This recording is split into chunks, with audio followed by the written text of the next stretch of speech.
Olá, aventureiros! Eu sou o André E eu sou a Jéssica. e você está no canal Aventureiros no Mundão. E no vídeo de hoje nós vamos falar sobre Marrocos.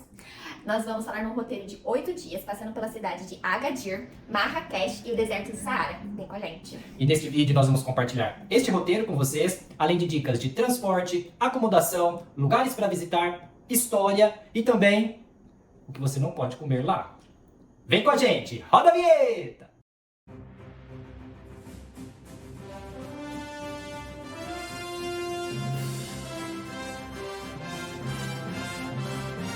Então hoje nós vamos falar de Marrocos. Marrocos sempre foi um país muito interessante pra gente, sempre esteve na nossa lista. E quando nós falamos de Marrocos, já vem à cabeça aquela novela O Clone, né? Afinal, Inshallah. Então a gente vai compartilhar com vocês realmente como foi essa aventura.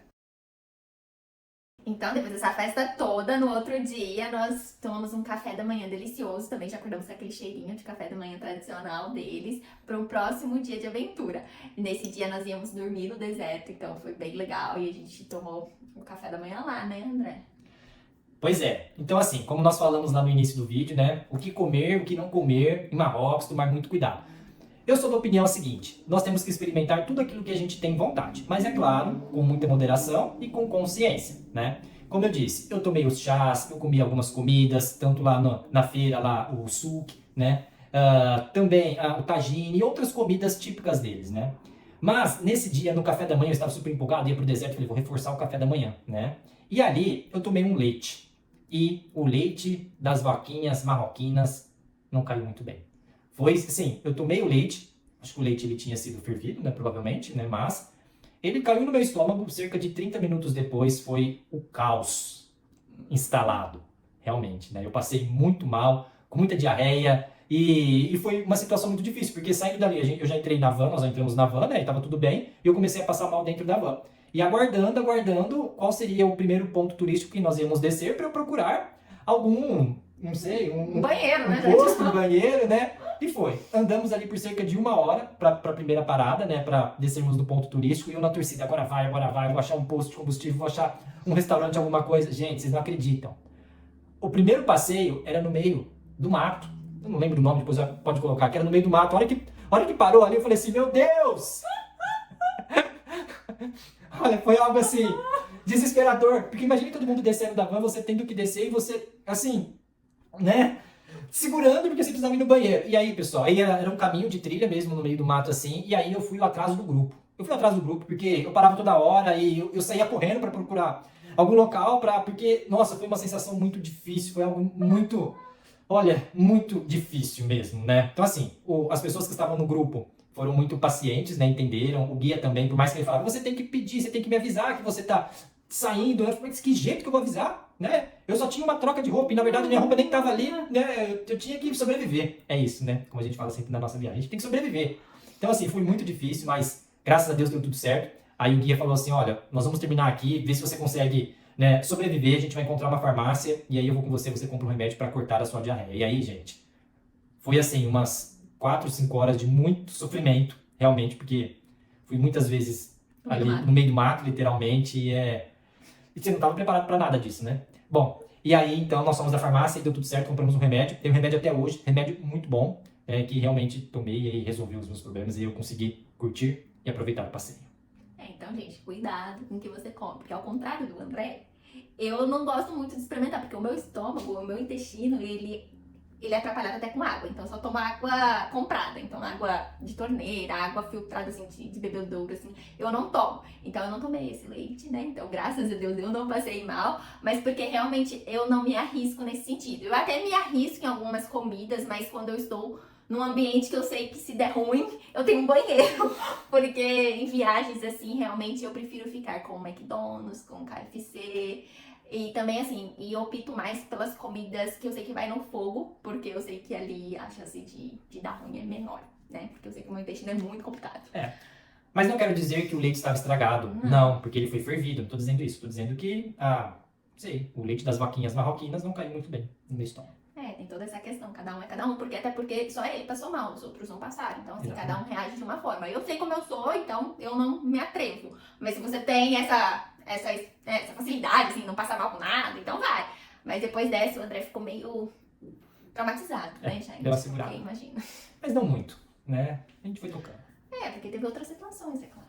Outro local bastante interessante que nós conhecemos foi na montanha do Atlas, que nós vimos, né, uma comunidade berber. A comunidade berber é um grupo étnico indígena conhecido, né, daquela região e também em outros países ali próximos.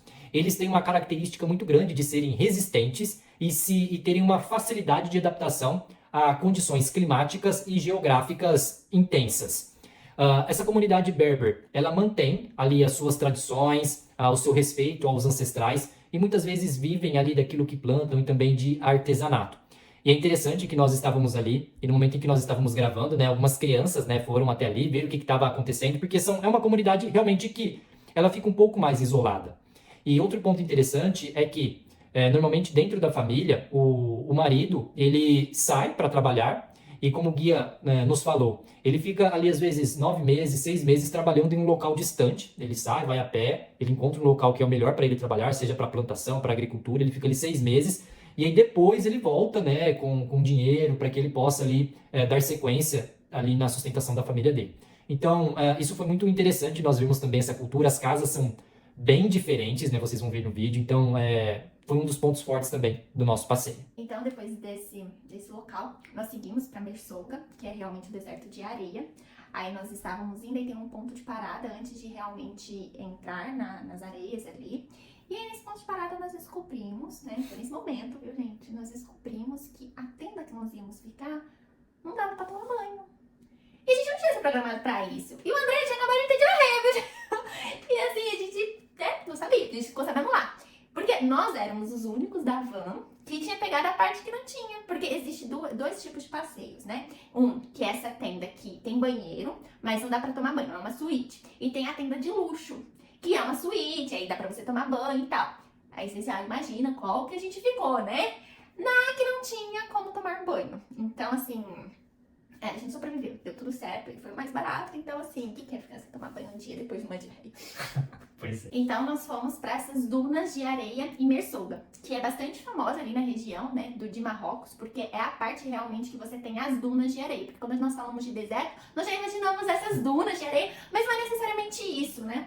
Mas essa parte e é realmente assim, existe perder de vista o tamanho, né, da quantidade de areia, e é muita areia, né? Então, foi nesse momento, depois a gente vai andar de dromedário, camelo, né? Gente, e é incrível andar de dromedário. Gente, eles são muito bonzinhos, muito fofinhos, dá vontade de abraçar, entendeu? Eles são muito... E assim, fala assim, nossa, mas é difícil sentar e tal. Não, gente, porque eles curvam as perninhas, e aí a gente consegue sentar, eles vão lá e levantam eles, sabe? Ai, gente, é muito gostoso. Foi uma experiência incrível andar de dromedário, assim, tipo assim, super recomendo. Foi muito, muito, muito legal.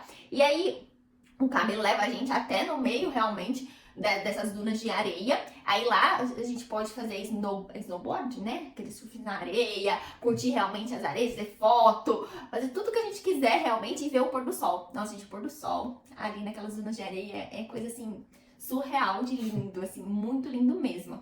Aí depois dali nós seguimos até a tenda Berber, que é onde nós íamos passar a noite. E essa não era de luxo, tá, gente? Então, assim, mas foi bem legal. Lá a gente tinha a janta inclusa também. Então, tudo isso estava incluso. O passeio de camelo, a janta. Então, o preço ficou até bom, né? Se a gente for ver com tudo que estava incluso. Então, aí nós chegamos nessa tenda. Aí, o que eu tive que fazer, né? Passar uma aguinha no rosto, alguma coisa assim. Foi isso que deu pra fazer. E aí, nós fomos jantar. Aí, a janta é realmente a comida típica dele. Então, tinha tagine. O André tava bem fragilizado ainda com essas questões. Aí depois teve a canção deles ali. Como se fosse um luar. Nós saímos dessas tendas ali, andamos um pouquinho, e no meio do deserto, assim, não tendo nada mesmo, houve um luar ali, né? O grupo começou a tocar músicas, né? A gente sentou no formato de círculo, assim, foi algo mágico, sensacional. Muito lindo. E o céu, assim, ele fica bem estrelado, assim, parece que mais estrelado do que na cidade, assim.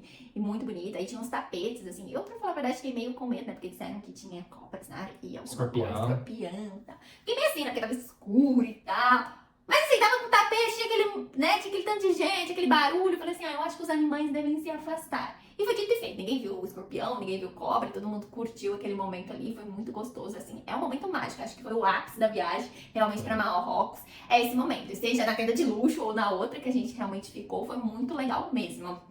né? Então, dormir numa tenda dessa foi bem legal, uma experiência diferente, assim. E, gente, tem areia pra tudo quanto é lado. Eu estava assim, porque dizem que no deserto, né, gente, vai fazer frio de noite e tal. Aí tinha que levar uma mochilinha só. Então, você vai a roupa do corpo e uma bolsinha. Aí eu falei assim, vou amarrar minha blusa na cintura, né? A blusa tinha um capuz, gente. Esse capuz até hoje solta areia. Solta areia e muita areia, entendeu? Então, assim, fica areia, muita areia pra tudo quanto é lado, assim. Então, assim, se preparem, porque tem muita areia. E dormir no deserto, como é que é? Olha, dormir no deserto é uma experiência única, é algo que se tem que fazer pelo menos uma vez na vida para experimentar. No deserto, pelo menos nesse dia, havia muito, muito, muito vento à noite. Então, a hora que nós entramos na tenda para dormir, era uma tenda que dormia só eu e a Jéssica, a gente começou a ouvir o barulho do vento, e muito forte. E esse barulho aumentando, e a tenda se movimentando, e a tenda se mexendo, e a tenda se mexendo. E aí chegou uma hora da madrugada que eu virei pra Jéssica, de tanto barulho, de tanto vento, eu falei assim, a tenda vai voar. Era aquela sensação, eu acredito que vocês já assistiram aquele filme Twister. E tem um momento no filme do Twister que uma mulher ela entra tipo dentro de um celeiro, e aí tem um ferro dentro do celeiro, ela se amarra com um cinto, né? E aí vem o furacão, e aí o furacão ele destrói o celeiro inteiro, né? Remove o celeiro inteiro, e aí ela fica dentro do olho do furacão, e aí ela consegue ver aquela beleza. Era essa sensação, tá? A tenda se movimentava, movimentava, movimentava. Eu falei assim, meu Deus, isso aqui vai voar. Vai voar, mas deu tudo certo. No outro dia a gente acordou, tudo bem. Foi uma noite tanto. Outro dia nós acordamos cedo, né, pra continuar, realmente que esse dia era o dia de retornar pra Marrakech.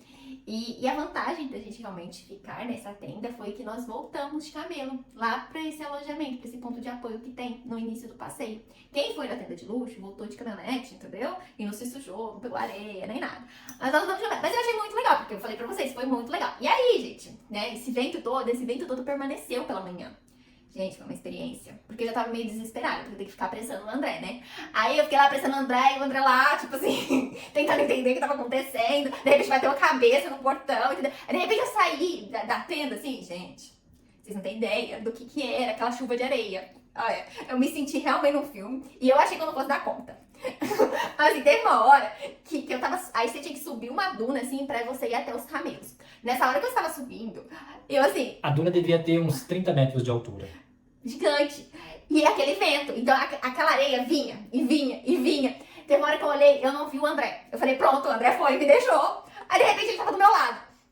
Aí ele virou pra mim e falou assim, a gente tem que sair daqui, porque a gente tava bem na ponta, assim, tava vindo muita areia na gente, muita areia, mas muita areia mesmo, tava assim, falei, meu Deus, eu vou ser engolida pelas areias. Aí nessa hora que ele falou assim, a gente tem que sair daqui, gente, eu não sei de onde eu arrumei força, que eu saí de gatão, assim, saí igual uma louca e consegui chegar lá em cima. Mas assim, foi uma experiência e tanto, que na hora que você tá vivendo, você fala, ai meu Deus do céu, como é que eu dei conta? Mas foi muito legal, e a gente lembra disso sempre, assim, de tanto legal que foi ter essa experiência no meio do deserto, né? E pra quem gosta de adrenalina, é uma experiência que te gera adrenalina, então vale super a pena. E a gente conseguiu. Aí a gente pegou o camelo, tava naquela chuva de areia ainda, mas a gente conseguiu. E aí a gente chegou nesse ponto de apoio aí que a gente foi tomar banho. Depois de todo esse tempo, de toda essa areia, entendeu? Então esse é os perrengues, né, gente? Né? Esse aí foi bom, que a gente tomou, né, saiu toda a areia. Claro que não, tinha areia até na alma, entendeu? Mas assim, foi bem legal, foi uma experiência incrível, assim, viveria de novo se eu não tivesse vivido, entendeu? Pra uma vez, ele acho que tá bom pra mim, mas eu super indico, porque assim, eu tenho muitas memórias boas de tudo aquilo. Então, depois do banho, nós seguimos, e nesse último dia de passeio, é mais um dia mais pra voltar, né? É a volta, porque como ele não para no meio do caminho, então é o dia todo realmente viajando, nós só paramos pra almoçar. Aí nós chegamos lá em Marrakech, lá na Praça Maluca de novo. Aí nesse dia ainda deu pra dar uma curtida na praça ainda. Ficamos hospedados no mesmo local, lá na Medina, no Riad, que nós tínhamos ficado da primeira vez. Até porque fica um pouco mais fácil quando você já conhece, então você já sabe onde é, porque realmente aquele labirinto gera uma insegurança, então se você já conhece e vai fazer de novo, então é melhor ficar no lugar já conhecido. E nós gostamos de lá, o pessoal era bem bacana. E no outro dia, nós já saímos cedo pra voltar para Agadir. E aí também fizemos o mesmo percurso, já sabia que nós tínhamos que pegar o táxi, ir até a rodoviária, e lá nós já tínhamos comprado a passagem, que nós compramos no dia que a gente chegou, já sabíamos onde era a rodoviária, e já seguimos até Agadir, que também já conhecíamos a rodoviária, já sabíamos como funcionava. É importante aí destacar que quando você chega na rodoviária de Agadir, para vocês não pegarem os táxis que te oferecem assim a princípio, né, que são aqueles táxis brancos. Se vocês andarem um pouquinho a mais, vocês vão ver que existem os taxistas laranjas. E esses taxistas são muito mais baratos, até mesmo se você for pelo taxímetro, sai muito mais barato. Mas assim, mesmo assim, negocia, fala, olha, quanto vai ficar daqui até lá? Aí nesse dia, a gente pegou um taxista que era muito bonzinho, que a gente nem precisou negociar. Ele falou assim, o preço que vai estar lá no taxímetro, a gente falou um preço só pra ele, falou, tá bom, e foi isso. Aí nesse dia foi tranquilo pra gente, sabe? Ele falou, nossa, ainda bem que nem precisamos, né, negociar muito. E aí a gente voltou também pro mesmo hospedagem que nós ficamos em Agadir a primeira vez, porque nós achamos que isso facilita, né, desde que você goste da primeira vez, né, porque senão fica difícil. Demos uma curtida na praia ali e no outro dia nós íamos pegar o voo pra Portugal novamente. Então nós acordamos lá em Agadir. E aí, nós conversamos com o recepcionista do hotel, né, para ver se existia a possibilidade de nós pegarmos um ônibus, né, um transporte público, um ônibus dentro da cidade, para nos dirigirmos até o aeroporto, porque o aeroporto era um pouco longe. E de táxi ia ficar um pouco caro, né, e a gente sempre pensa na economia. E aí o recepcionista falou, não, olha, se você pegar, você pode pegar aqui na frente o ônibus, e aí você vai pegar esse, aí você vai descer em um lugar, e depois você pega um outro ônibus ali. E aí foi interessante, porque nós pegamos esse ônibus, o primeiro, em frente ao hotel onde nós estávamos. E ali nós já perguntamos pro motorista, olha, nós vamos pro aeroporto, é esse ônibus mesmo? Ele falou, é. Mas a partir daquele momento, nós nos tornamos pessoas muito, muito, muito importantes dentro daquele ônibus. Porque o motorista, ele começou a tomar um cuidado muito grande com a gente, realmente, sabe? Se preocupar se a gente não ia descer em um local que não deveria. E até mesmo as pessoas que estavam dentro do ônibus olhavam para nós ali como se nós fôssemos, não sei, importantes ou extraterrestres, né? Não sei qual era a ideia ali. Mas foi um cuidado muito grande realmente, né, tanto do motorista quanto das pessoas. E aí algo interessante que aí nós chegamos num ponto que aí nós tínhamos que descer e pegar um outro ônibus. O motorista, ele falou, né, como se fosse um fiscal. Tinha um fiscal que ficava nesse outro ponto que nós descemos. E aí ele falou, olha, esses dois eles vão descer aqui, mas eles precisam pegar um ônibus X, porque esse ônibus X vai levar eles para o aeroporto e eles precisam ir para o aeroporto, né, que o voo deles vai sair à tarde. E aí então o motorista nos entregou para esse fiscal. E aí esse fiscal começou a tomar conta da gente na rua mesmo. Aí ele falou assim, não, eu vou tomar conta de vocês, eu vou tomar conta de vocês, fica tranquilo, olha, o ônibus está vindo, ainda não veio, né, ainda faltam uns 40 minutos, algo assim. E aí nisso, a gente ainda falou para esse fiscal, olha, nós podemos visitar, porque esse ponto era em frente um souk, né, bem grande ali de Agadir, bem legal, né, um mercadão, né. E nós podemos ir ali, conhecer, e nós voltamos aqui tanto tempo, ele falou, não, pode ir lá, tranquilo. Nós entramos dentro desse mercado, logo já veio uma outra pessoa, que se identificou conosco. E aí ele perguntou de onde nós éramos, né? E começou a falar várias coisas. E aí ele foi o nosso guia dentro desse supermercado, né? E aí, Jéssica? Então, né, gente, a gente escuta falar de muitas coisas e nós somos do Brasil, né? Então, assim, quando a gente vê muita gente, assim, a gente gera aquela desconfiança, né? Isso foi muito bom pra mim, assim, pra eu quebrar realmente isso da minha cabeça, sabe? Claro que, gente, a gente tem que tomar muito cuidado, porque é uma cultura realmente diferente. Por exemplo, lá as mulheres usam com os véus e tal. Então, assim, não andar com umas roupas que chamam a atenção, né? Claro, eu estava normal, tava de decote, não tava com roupa curta nem nada. Mas tava de véu, né? Dava pra ver que a gente era turista. E, então, assim, a gente fica um pouco insegura em relação a isso. Mas eu confesso que eu tive uma experiência muito agradável nessa parte, com eles todos, entendeu? Então, assim, às vezes a gente cria muitos preconceitos em relação a isso e não é. Então foi uma experiência muito agradável, eu fiquei com medo, falei, André, a gente vai pra lá, ele vai querer cobrar da gente, não, vamos voltar, fiquei meio assim, né, e ele foi que foi, e o senhor muito simpático, muito gente boa, e no final das contas não cobrou nada, deu super certo, todo mundo cuidou da gente, a gente parecia famoso, atração turística, porque eu acho que os turistas, né, de forma geral, eles não são aventureiros igual a gente, né, de pegar um transporte público em Marrocos. Mas, gente, foi super normal, entendeu? Então, assim, a gente ia pagar 20 euros no táxi, pagamos, acho que nem €1, não deu nem €1 nós dois no ônibus, a gente desceu lá no aeroporto e chegamos. Claro, né, gente, era de dia, a gente tomou todos os cuidados, né, não tô falando pra vocês se aventurarem sem realmente, né, ter um norte aí, mas valeu super a pena e foi muito interessante essa experiência. Foi bem legal. Então, saindo ali do supermercado, né, voltamos ali pro ponto, o guia já estava esperando, o guia não, o fiscal, o ônibus estava chegando, ele já parou o ônibus, já colocou a gente dentro do ônibus e falou pro motorista, olha, toma conta deles, leva eles pro aeroporto, não deixa eles descerem no ponto errado. E, dito feito, né? Entramos dentro do ônibus, todo mundo cuidando da gente, descemos próximo ali ao aeroporto e chegamos no aeroporto e... graças a Deus, tudo certo. E finalizando, então, a nossa aventura, né, em Marrocos. Então é isso, pessoal, nosso roteiro saindo de Portugal em 8 dias em Marrocos, incluindo dias em Agadir, Marrakech e no deserto. Esses 8 dias foram com bastante aventuras e emoções, como vocês podem ver, e a gente espera ter ajudado, e realmente Marrocos vale super a pena, seja lá o roteiro que vocês forem fazer. Eu acho que esse roteiro ficou muito bom e completo, assim, nós conseguimos aproveitar muito. Então, se quiser mais dicas, siga a gente aí. É isso aí, pessoal. Então, se vocês já foram para Marrocos, já tiveram essa oportunidade, coloca aqui nos comentários desse vídeo. Fala para nós o que vocês sentiram, quais foram as experiências, os perrengues que vocês vivenciaram, tá bom? Se vocês não foram, coloquem aqui também as curiosidades, aquilo que você tem vontade de saber, né? Uma peculiaridade que aconteceu, algo nesse sentido, uma dúvida. Nós vamos ficar muito felizes em poder colaborar com vocês aí na viagem, nessa experiência de vocês. Então, lembrem-se também de nos seguir nas redes sociais, YouTube, Instagram, TikTok. Se inscreva no canal e lembre-se também que nós temos um blog com todas as informações escritas que facilita muito para fazer o roteiro de vocês. Mas quais outras redes sociais? TikTok, Pinterest, Twitter, Facebook. Todas possíveis, Entendeu? ok? Nos sigam lá, ativem aí o sininho para receber as notificações, tá certo? E até o próximo vídeo e bora, aventureiro!